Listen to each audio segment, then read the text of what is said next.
Hello students, welcome to our YouTube channel chemistry आसान है।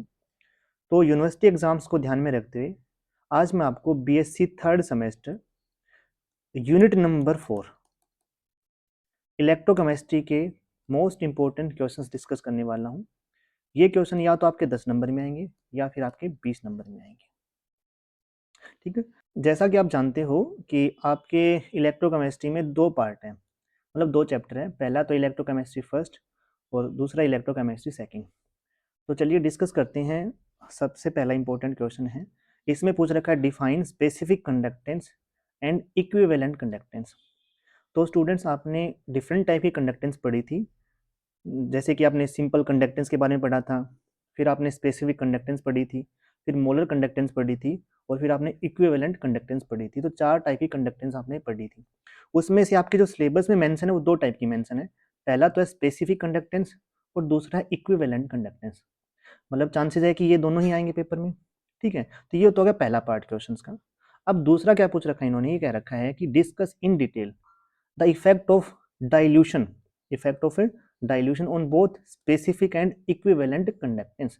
मतलब ये है कि आपको क्या करना है, डाइल्यूशन का इफेक्ट देखना है किसके ऊपर, specific conductance and equivalent conductance पे। मतलब ये है कि अगर आप किसी चीज को डाइल्यूट करते हो तो वो इंक्रीज होगी या फिर डिक्रीज होगी। तो पहला क्वेश्चन होगा ये अपना, मान के चलो कि 20 नंबर में आ सकता है।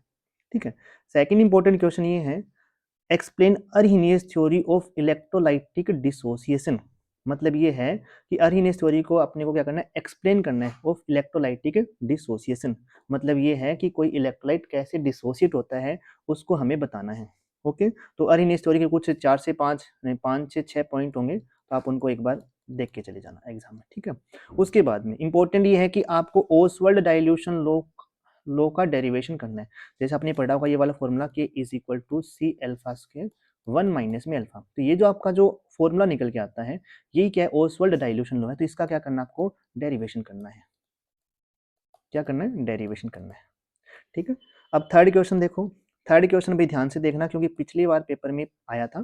ठीक है, इससे एक न्यूमेरिकल आया था।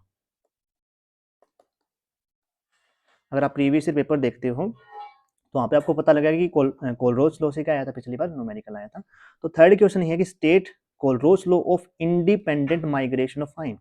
ठीक है, तो आपको क्या बताना है, कोलरोच लॉ के बारे में बताना है, उसकी स्टेट करना, उसको डिफाइन करना है। ठीक है, कि कोलरोच लॉ होता क्या है। उसके बाद में क्या करना है, आपको ये भी एक्सप्लेन करना है कि आप कोलरोच लॉ की हेल्प से वीक इलेक्ट्रोलाइट के केस में इनफाइनाइट डाइल्यूशन पे कंडक्टेंस कैसे मेजर कर सकते हो। मतलब ये है कि कोलरोच लॉ को तो एक बार आपको स्टेटमेंट देनी है, फिर आपको क्या करना है, आपको इसकी एप्लीकेशन बतानी है कि आपका कोलरोच लॉ का यूज कहाँ आता है। ठीक है, ये सुनो। अब आता है फोर्थ क्वेश्चन, ये इंपॉर्टेंट है, मोस्ट इंपॉर्टेंट है भाई, इस पॉइंट में मान के चलना। Discuss Debye Huckel Onsager equation for strong electrolyte. ठीक है, तो आपको Debye Huckel Onsager equation discuss करनी है।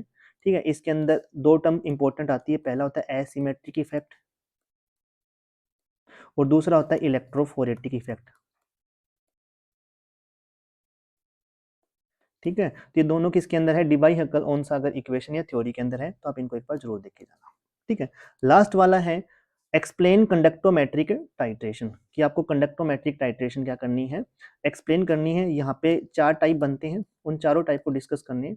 ठीक है, जैसे strong acid strong base, weak acid weak base, weak base strong acid, strong acid और वीक बेस, ऐसे करके 4-5 ये टाइप बनते हैं। तो आपको पांचों का क्या करना है, पढ़ के जाना है। और इसमें जो कंडक्टोमेट्रिक टाइट्रेशन में है, जो इंपॉर्टेंट वो है कि आपको ग्राफ पता होना चाहिए, ग्राफ कैसा आता है। जैसे आप देखोगे अपनी नोटबुक में तो कुछ ऐसा ग्राफ मिलेंगे, कुछ ऐसे ग्राफ मिलेंगे।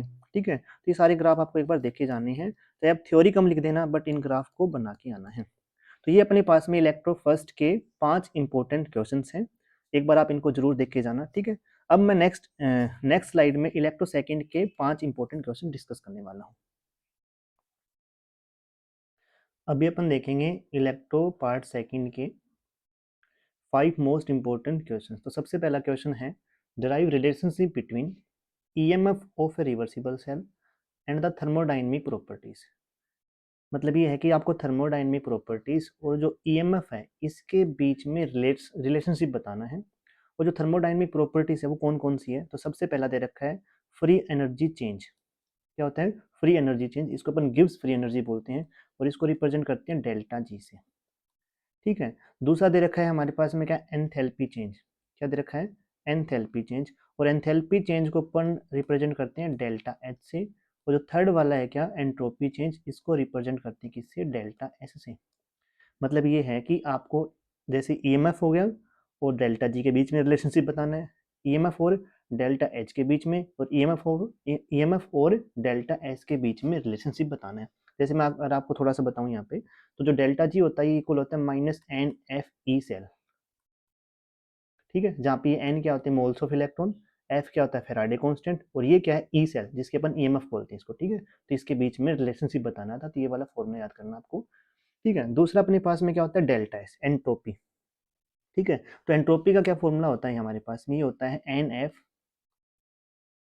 कर्ल ई डिवाइड बाय में कर्ल टी, और एट कांस्टेंट प्रेशर। तो यहाँ पे देखो ये तो एंट्रोपी हो गई, और ये क्या हो गया, जो कर्ल ई है ना या डेल ई है, ये हमारे पास में क्या हो गया, ईएमएफ हो गया। तो इनके बीच में रिलेशनशिप बता दिया आपने। इसी तरीके से जो एंथैल्पी चेंज होते हैं, ठीक है, डेल्टा एच, तो जो डेल्टा एच होता है मेरा वो इक्वल होता है किसके, delta H is equal to N F. ठीक है, फिर उसके बाद में आता है कर्ल ई डिवाइड बाय में curl T at constant pressure minus में ई। ठीक है, ये देखो ये हमारे पास में एंथैल्पी है और ये क्या रह गया, ईएमएफ रह गया, है ना। तो इनके बीच में आपने क्या बता दिया है, रिलेशनशिप बता दिया है। अब पहली बात ये है कि यहाँ पे आपको ये जो फॉर्मूले इनको डेरिवेशन करना है। ठीक है, फिर भी अगर बाई चांस पेपर में आपसे डेरिवेशन आप कहीं ना कहीं भूल जाते हो, तो ये ध्यान रखना कि ये जो आपका जो लास्ट में जो रिजल्ट निकल के आया ना, इसको तो आप पक्का याद कर लेना, ये तो आपको एग्जाम में लिख के आना है। ठीक है, तो पहला अपना क्वेश्चन यही तक था। अब देखो नेक्स्ट है हमारे पास में, मोस्ट इंपॉर्टेंट है, बहुत बार पूछा जाता है। ठीक है, तो लिख रखा है यहाँ पे डिफाइन रेफरेंस इलेक्ट्रोड। मतलब आपको ये बताना है कि रेफरेंस इलेक्ट्रोड क्या होता है। ठीक है, यहाँ पे पूछ रखा है रेफरेंस इलेक्ट्रोड क्या होता है और इसका काम क्या होता है। भाई रेफरेंस इलेक्ट्रोड आप यूज क्या होता है रेफरेंस इलेक्ट्रोड का, ठीक है, ये आपने बता दिया।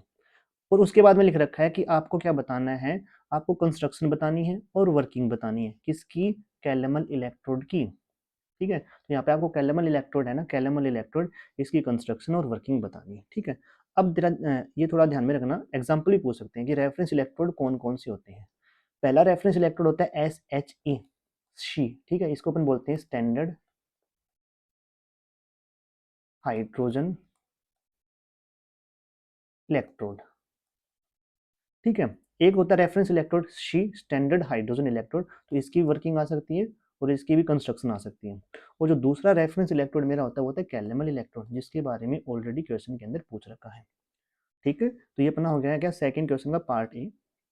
उसके बाद में देखो, हाँ, इसमें पूछ रखा है कि आपको ना रिवर्सिबल सेल और इरिवर्सिबल सेल के बीच में क्या बताना है, डिफरेंस बताना है कि रिवर्सिबल सेल क्या होते हैं और इरिवर्सिबल सेल क्या होते हैं, और किसके साथ बताना है, विद सुटेबल एग्जांपल्स। तो मैं आपको बताना चाहूंगा, जो आपने जो कैलेमल इलेक्ट्रोड पढ़ते हो और अभी अपन डिस्कस कर रहे थे किसके बारे में, शी के बारे में, ये दोनों कैसे होते हैं, रिवर्सिबल होते हैं। ठीक है, तो अगर रिवर्सिबल के बारे में आता है तो इन दोनों को आप एक्सप्लेन कर सकते हो। इसके अलावा भी और इलेक्ट्रोड होते हैं जो रिवर्सिबल की कैटेगरी में आते हैं। इरिवर्सिबल सेल का आपको एग्जांपल याद रखना है और इसको क्या करना है, एक्सप्लेन करना है। ठीक है, यहाँ तक हो गया। उसके बाद में पूछ रखा, कहता है what are the conditions required for a cell to behave reversibly. कह रहा है कि वो कौन सी कंडीशन है जो जरूरी होती है किसी भी सेल को कैसे बिहेव करने के लिए, रिवर्सिबली बिहेव करने के लिए। तो यहाँ पे क्या पूछ रखा है, कंडीशंस के बारे में पूछ रखा है। ठीक है, तो ये पहला क्वेश्चन, ये सेकंड क्वेश्चन हो गया। ठीक है, उसके बाद में देखो थर्ड, थर्ड में आपको पूछ रखा है कोरोजन के बारे में। ठीक है, कोरोजन के बारे में पूछ रखा है कि किसी पे आप बोलते हैं ना कोरोजन हो गया है, जंग लग गया है ना, तो ये जंग इस टाइप ऑफ कोरोजन कोरोजन होता है। तो कोरोजन के अंदर भी आपको क्या पूछ रखा है, ये पूछ रखा है कि कोरोजन कैसे लगता है। ठीक है, कि कोरोजन होता कैसे है, तो उसके आपको क्या एक्सप्लेन करनी है, थ्योरी। और थ्योरी भी कौन सी है, इलेक्ट्रोकेमिकल थ्योरी। ठीक है, तो आपको इलेक्ट्रोकेमिकल थ्योरी क्या करनी है, एक्सप्लेन करनी है कोरोजन की, कोरोजन लगता कैसे है। आई बात समझ में। उसके बाद में लिख रखा है कि आपको एग्जाम्पल किसका लेना है, आयरन का लेना है। जो आयरन पे कोरोजन लगता है, आयरन पे जो भी कोरोजन होता है उसको अपन क्या बोलते हैं, रस्टिंग बोलते हैं, रस्ट बोलते हैं, जंग बोलते हैं। ठीक है, उसके बाद में लिख रखा है कि यहाँ पे एनोड पे और कैथोड पे जो रिएक्शन होती है उनको क्या करना है, लिखना आपको कि कौन कौन सी एनोड पे रिएक्शन हो रही है, कौन सी कैथोड पे रिएक्शन हो रही है। आगे बात समझ में। तो ये हो गया हमारे पास में थर्ड का पार्ट है। अब इसी का पार्ट भी है, कह रहा है discuss the principle behind cathodic protection as a method of a combating corrosion. मतलब ये है कि आप कोरोजन से कैसे बचाव कर सकते हो। ठीक है, उसके लिए हमारे पास में क्या होता है, एक प्रोसेस होती है जिसको अपन क्या बोलते हैं, sacrificial anode protection, sacrificial anodic protection या फिर कैथोडिक प्रोटेक्शन। यहाँ पे इसके बारे में आपको एक्सप्लेन करना है कि ये होती कैसे है। ये क्वेश्चन नंबर 3। उसके बाद में देखो क्वेश्चन नंबर 4 मोस्ट इंपॉर्टेंट है, मोस्ट इंपॉर्टेंट। ठीक है, और यहाँ पे क्या पूछ रखा है, आपको क्या करनी है, नस्ट इक्वेशन, क्या करनी है, नस्ट इक्वेशन का डेरिवेशन करना है। और जो आपको पता है नस्ट इक्वेशन क्या होती है, E cell is equal to E naught cell minus 0.059 divide by में एन, और यहाँ पे होता है log क्यू। ठीक है, ये जो इक्वेशन होती है क्या होती है, नस्ट इक्वेशन होती है। इसको क्या करके दिखाना है आपको, डेरिवेशन करके दिखाना है। ठीक है, अब देखो इसमें पूछ रखा है कि what is the electrochemical series. ये भी पिछली बार आया था पेपर में, पिछली बार 20 नंबर का आया था। ठीक है, सेम क्वेश्चन था कि इलेक्ट्रोकेमिकल सीरीज क्या होती है, इसको क्या करना है, डिफाइन करना है इलेक्ट्रोकेमिकल सीरीज को। उसके बाद में इस इलेक्ट्रोकेमिकल सीरीज की एप्लीकेशन क्या होती है, लिख रखा नहीं यहाँ पे एप्लीकेशन, कि आप कहाँ कहाँ इस इलेक्ट्रोकेमिकल सीरीज का यूज कर सकते हो। ये सुनो, तो पहला है कि what is the electrochemical series, और उसके बाद में क्या बतानी है, इसका एप्लीकेशन बतानी है कि कहाँ कहाँ आप इसका यूज कर सकते हो। ठीक है, उसके बाद में देखो नेक्स्ट है अपने पास में, नेक्स्ट है write a detailed note on polarization and over potential. ये जो पोलराइजेशन क्या होता है और ओवर पोटेंशियल क्या होता है। ठीक है, ये आपकी यूनिट का मे बी लास्ट टॉपिक होता है, तो आपको ये अच्छे से करके जाना है, पोलराइजेशन एंड ओवर पोटेंशियल। उसके बाद में ये है कि कौन कौन से फैक्टर है जो ओवर पोटेंशियल को क्या करते हैं, अफेक्ट करते हैं। ये सुनो, ठीक है, तो ये आपका क्या हो गया था, इलेक्ट्रो पार्ट सेकेंड के 5 मोस्ट इंपॉर्टेंट क्वेश्चन मैंने आपको बता दिए। इसके अलावा ध्यान से बात सुनना मेरी, इसके अलावा आपने ये नाम सुना होगा ना, गैल्वेनिक सेल। ये आप 12th के अंदर पढ़ते हो। ठीक है, तो सेम ही है वही, कुछ भी डिफरेंस नहीं है दोनों के अंदर। जब आप 12th के अंदर गैल्वेनिक सेल पढ़ के आए थे वही है, तो गैल्वेनिक सेल के बारे में आप पढ़ के चले जाना, ये तो ऑलरेडी आपको आता होगा। उसके बाद में इसी के अंदर एक होता है इलेक्ट्रोलिटिक सेल। क्या है, इलेक्ट्रोलिटिक सेल। तो दोनों सेल है, ये 12th का पार्ट है, तो आप इनको आसानी से कर सकते हो। जैसे ये चीज़ है ना, जैसे ये वाली नर्स्ट इक्वेशन, ये 12th के अंदर नहीं है। पोलराइजेशन 12th के अंदर नहीं है। ओवर पोटेंशियल 12th के अंदर नहीं है। जैसे आपने लिख रखा होगा यहाँ पे ज़्यादा रिवर्सिबल और इरिवर्सिबल इलेक्ट्रोड, ठीक है, ये 12th के पार्ट नहीं है, 12th के अंदर आप नहीं पढ़ते हो। कोरोजन 12th के अंदर पढ़ते हो आप। ठीक है, तो थोड़े से अभी आप बड़े हो गए, तो आपको चीज़ें ऐसा है कि क्या पता थोड़ा सा एडवांस चीज़ें पूछ लें। ठीक है, क्योंकि जो आपको 12th वाली चीज़ें वो तो आपको ऑलरेडी आती हैं। ठीक है, तो ये मेरे तरफ से क्या आते हैं, कुछ इंपॉर्टेंट क्वेश्चन थे। तो टोटल मैंने आपको 10 क्वेश्चन करवा दिए इलेक्ट्रोकेमिस्ट्री से, तो आप इनको जरूर एक बार देख के जाना। ठीक है, अगर आप चाहते हो कि मैं इनका सॉल्यूशन करवाऊं, तो आप मेरे को कमेंट करके बता देना। मैं, अगर आप चाहोगे तो मैं इन 10 क्वेश्चन का क्या करवा दूंगा, सॉल्यूशन करवा दूंगा, जिनको आप देख के जा सकते हो। और ये भी बता दूंगा कि पेपर में कैसे अटेम्प्ट करना है, कितना लिखना है और कैसे लिखना है। ठीक है, तो अगर आपको सॉल्यूशन चाहिए तो आप कमेंट कर सकते हो। And thank you and all the best for your exams.